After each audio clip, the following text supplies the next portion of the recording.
na congressman na ito na kasi nagbigay ng statement na naman ang Malacanang na hindi talaga tayo hindi talaga tayo makikipag tandem or magko-cooperate sa ICC kasi nga wala naman silang jurisdiction talaga sa atin. So ito, pakinggan natin itong sasabihin nito ni Congressman Barbers. Si Congressman Barbers na nag-iimbestiga ngayon dyan sa Quadcom doon sa war on drugs ni PRD. At sabi nga niya kung ano man daw ang kanilang magiging resolusyon or magiging resulta ng kanilang investigasyon ay hindi daw nila ibibigay sa ICC. Pero yung ICC daw is welcome na i-check sa YouTube, sa Facebook yung kanilang mga hearings. At bahala na sila mag-interpret. Pero siya, yung committee niya, will not cooperate sa ICC dahil nire-respeto daw niya ang desisyon ng presidente. Ang bait mo talaga sa mga presidente. Oo, napakabait mo sa mga presidente, Barbers. O sige, pakinggan natin tong kanyang statement tungkol dyan.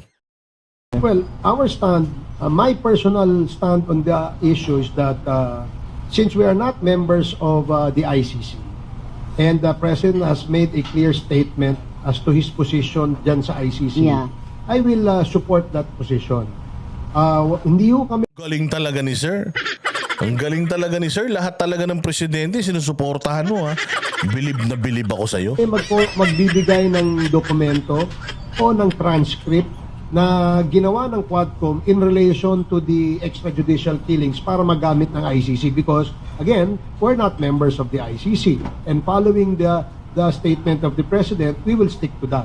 Ngayon, if they want to have access on records or access to information about the investigation, the ICC can go to the all social media platforms. It's all recorded. It's a public record. So they can access that anytime. And we will not stop them from doing that.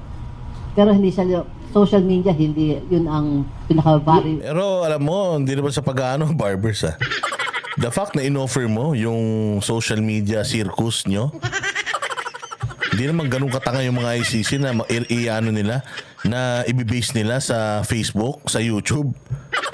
Yung kanilang yung magiging resulta ng kanilang investigasyon ba naman to? Verified and validated, di ba?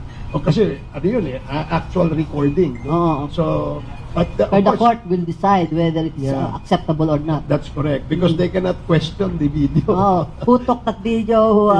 That's correct. With the advent of AI, di ba mga gano'n? Kaya, ngayon, marami ng gano'n. Kaya very doubtful yung ano na yun. Yung option na yun ng ICC. That's correct.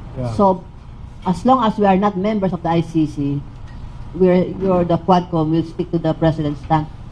Pero one of the criticisms being heard against you, that it is always attached to you that you are once a Duterte ally.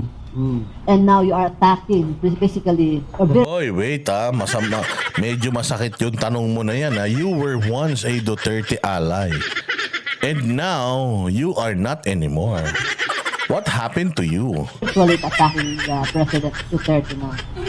I don't know where that issue came from. Kasi kung ina-attack ko ba? Hindi mo alam?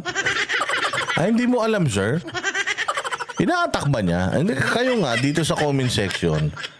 Sa comment section, pakilagay nga dyan, sa tingin nyo, ina-attack ba ni Barbers ang mga Duterte? Hindi lang nanggagaling sa bibig mo, Barbers. Hindi nanggagaling sa bibig mo, pero sa line of questioning nyo, sa line of questioning nung mga members nung committee na yan, parang ano yun, parang binabanatan nyo talaga yung the fact na may hearing against war on drugs na nagkaroon naman na ng hearing nung panahon ni PRD dyan sa Senado. Na natapos naman na yan sa Senado, may resulta na yan sa Senado. Wala naman nakitang problema yung dating Senado na nagkakandak ng inquiry na yan. Pero ngayon, inuulit nyo na naman. So the fact na inulit nyo at pumayag ka na ulitin yan, samantalang tapos na yan noon, usapan na yan noon, Barbers, kumbaga that's indirectly, binabanatan nyo talaga yung war on drugs.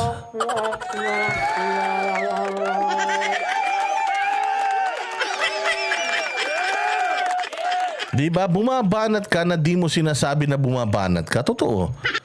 Or pinababayaan mo na yung mga ano mo, yung mga kasama mo ang nag-ano. Kasi alam mo may bahid ka eh. So hindi ka maka-all out. Kasi nga alam mo, masisilip nila yung ikaw ay dating alyado at bilib na bilib sa mga Duterte. Masisilip nila yun, sir. Hindi mo maididinay yun. Kaya nga ang tanong mo, ba't binabanatan ko ba? Hindi ko naman binabanatan. Hindi mo binabanatan. Pero hinahayaan mo na babuyin sila. Hinahayaan mo na babuyin yung war on drugs ni PRRD dyan sa committee na yan na dati pinapalakpakan mo yun. So dito mo makikita, medyo ugaling aso din to.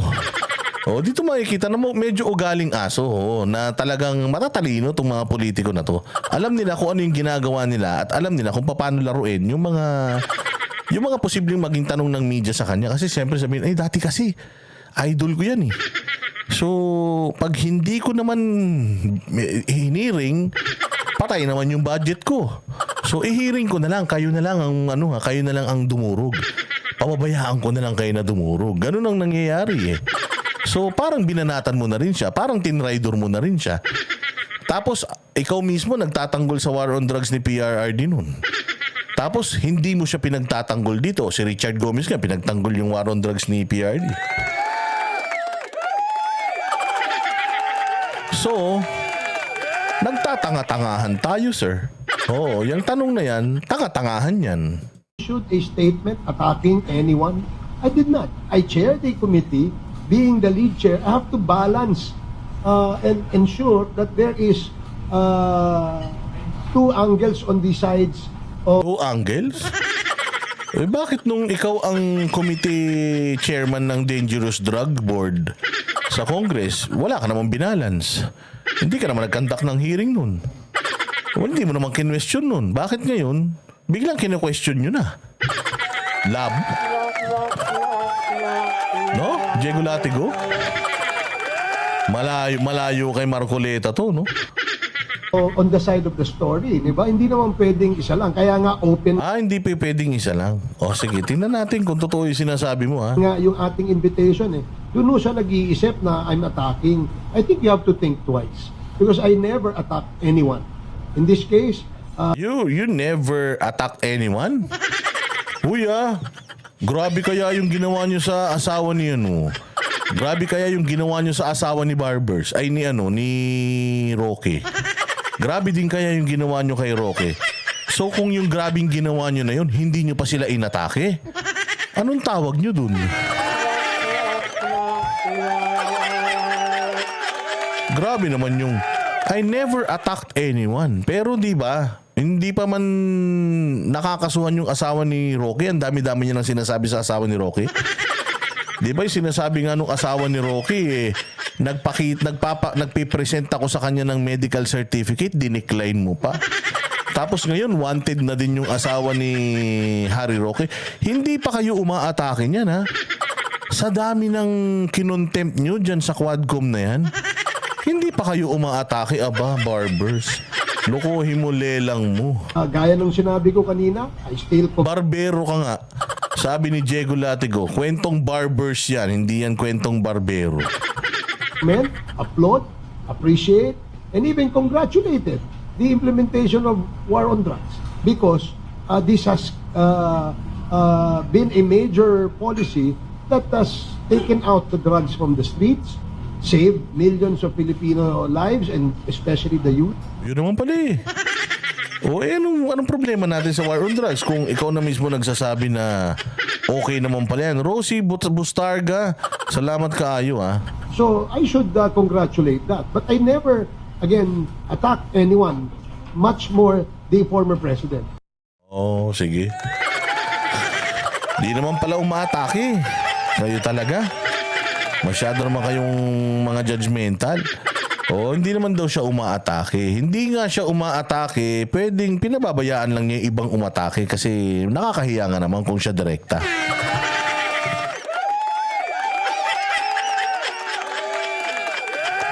Grabe, no? Really never attack anyone? Yung sinabi niya na yun, I never attacked anyone.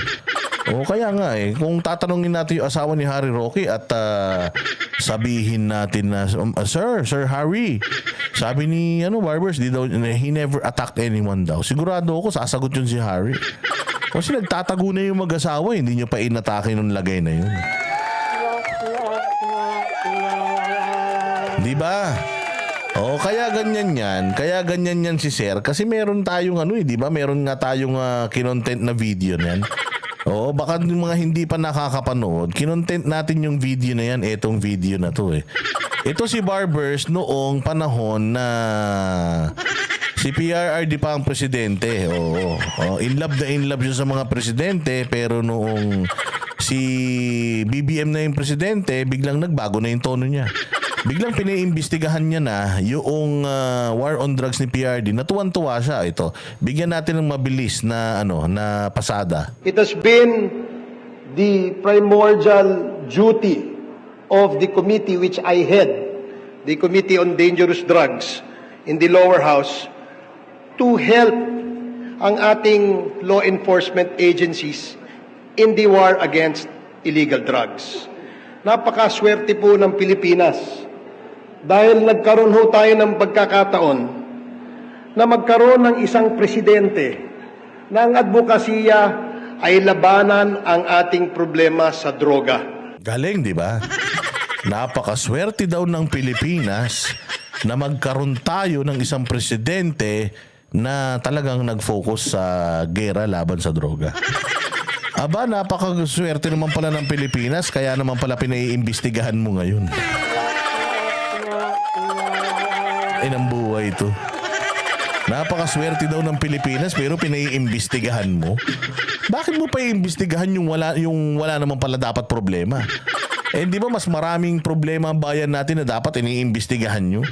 Bakit yung sinasabi mo noon na wala namang problema at talaga namang tuwan-tuwa ka, bakit pinaiimbestigahan mo ngayon? Ano nangyari?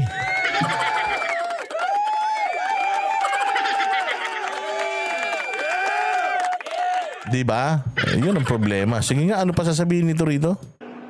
Seen a lot of people, politicians, and people from the private sector who have always been announcing that ako ay kontra sa droga, ako ay kontra sa ganyan, but never na nagkaroon ho tayo ng isang leader na ipinakita ang kanyang leadership para labanan o mag-declare ng totoong gera sa droga. Ayun naman pala Bihira naman pala. Bakit iniimbestigahan nga natin?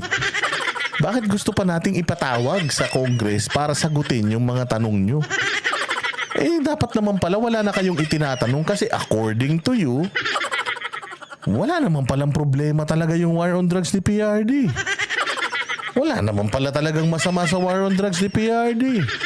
Siya lang pala ang presidente na talagang sumagupa sa war on drugs. Sa mga durugista. Bakit kiniimbestigahan natin, sir? Ano to? Parang yung kalsada, ayos naman tapos binubutas natin para isimento ulit. Ganun ba yung style natin dito? So, ibig sabihin, kung maganda naman pala, sir, according to you, tapos iniimbestigahan nyo ngayon, nagsasayang tayo ng pera. Dapat yung budget na ginagamit natin for this hearing, iba na lang sanang kaso yung ating pinag-uusapan, di ba?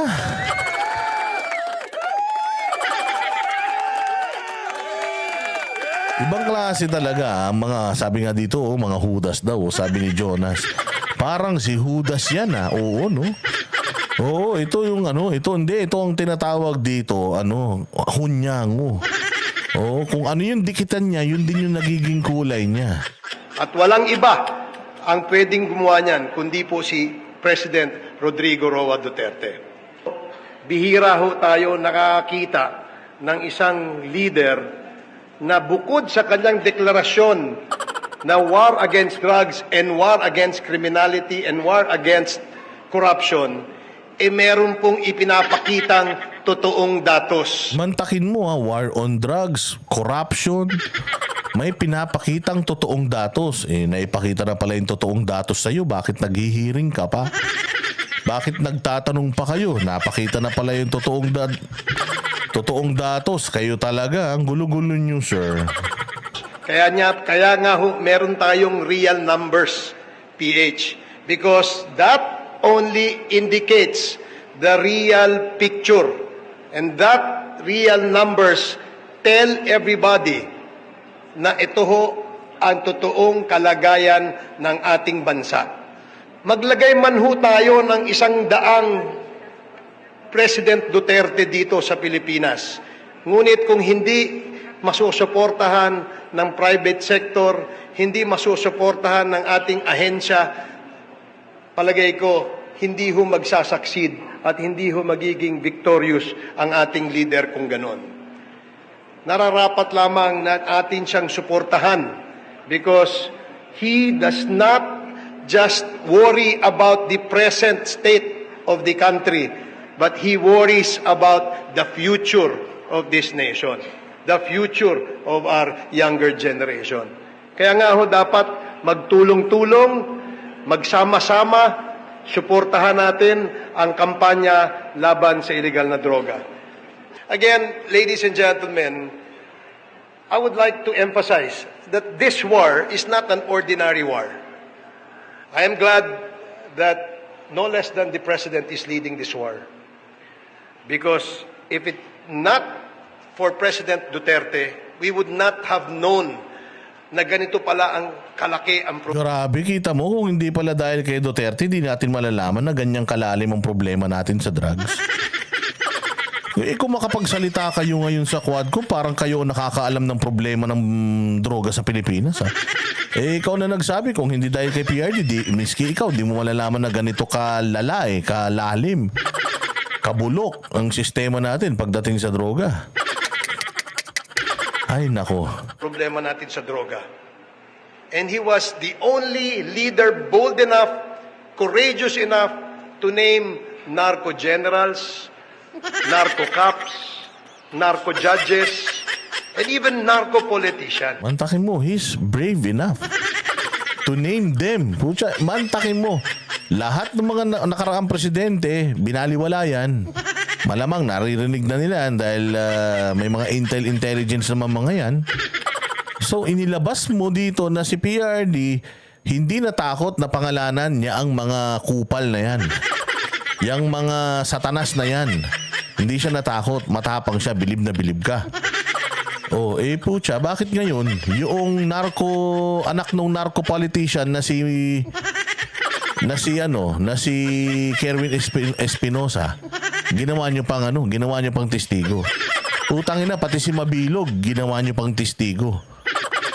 Na tumakbo yun dahil na-identify ng gobyerno ni PRD na sangkot sa droga. Tayo na pinabayaan mo, Barbers, na mag-iiyak yun dun.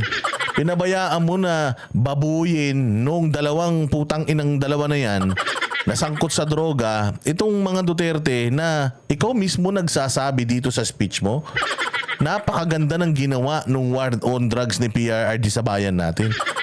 So, hindi ka nga bumabanat pero pinababayaan mo na mag-propagate etong mga kupal na mga dating mga drug lord o mga hanggang ngayon yata drug lord pa din mga hayop na yan. Oo, na magsalita dyan at siraan yung mga Duterte. Di sana sinabi mo na wait. Oo, walang ganyang salita. Maganda yung mga nagawa ni PRD noong war on drugs natin. Di sana ikaw yung gumagawa ng, ikaw yung nagpapaliwanag doon sa mga tao na nandoon na nagsisinungaling tungkol sa war on drugs. Kasi tinan mo si Kerwin Espinosa nagsinungaling sa committee mo. Hindi mo kinontempt. Bakit ko nasabi nagsisinungaling? Puta ina, ikaw na nagsabi na bilib ka dahil yung mga narco politicians, narco generals, narco judges, in-expose ni PRD, kasama niyan si Kerwin Espinosa sa exposure. Di ba? So bakit hindi mo kinorek si Espinosa sa pagsisinungaling niya? At bakit pinabayaan mo pa siya na makapanermon dun? Barbers, tumigil, wala na, bistado ka na, sir. Bistado ka na. Kaya ho, ako'y hangang-hanga sa ating presidente. I hope after the president's term expires in 2022, the next leader will continue this war against drugs kasi hindi ho natin kaya masolve. Yun lang. So ikaw din na nagsasabi na yung war on drugs dapat i-continue. Tayo na bakit pumayag ka na hindi kinontinue ng gobyerno ngayon yun? Di sana nilaban mo. Sir, continue natin, sir. Maganda talaga yun. Pero bakit nilaban mo or bakit hindi mo inilaban yung war on drugs ni PRD? Kasi kung yung sinasabi mo dyan, sinabi mo din siguro sa gobyerno ngayon, kalabongbong, sa mga nakapalibot sa kanya, baka sakali tinuloy nila. Eh hindi eh. Gusto mong ituloy yung drug war dahil maganda tapos ang ginagawa mo ngayon, pinaiimbestigahan mo yung drug war. Dahil di umano ganito, di umano ganyan. Diyos ko, style mo bulok. Itong problema to in a span of 6 years. If given a chance and if I will be asked, ano bang dapat gawin natin para ma-continue o ma-sustain itong gera kontra sa droga? Ako ho, candidly, I answered that question. I was asked that question several times. At ang sinabi ko ho, abay, kailangan natin ng extension pa kay President Duterte. Utangin ang galing. Napakagaling. So ang tindi ni Barbers dito, putya, gusto niya pang i-extend. Gusto niya pang i-extend yung termino ni PRRD. Putya, ganun katindi. Ganun kalupit si Ganun kalupit si PRD. Maganon siya kamahal ni Barbers, mga bossing. Ang galing-galing.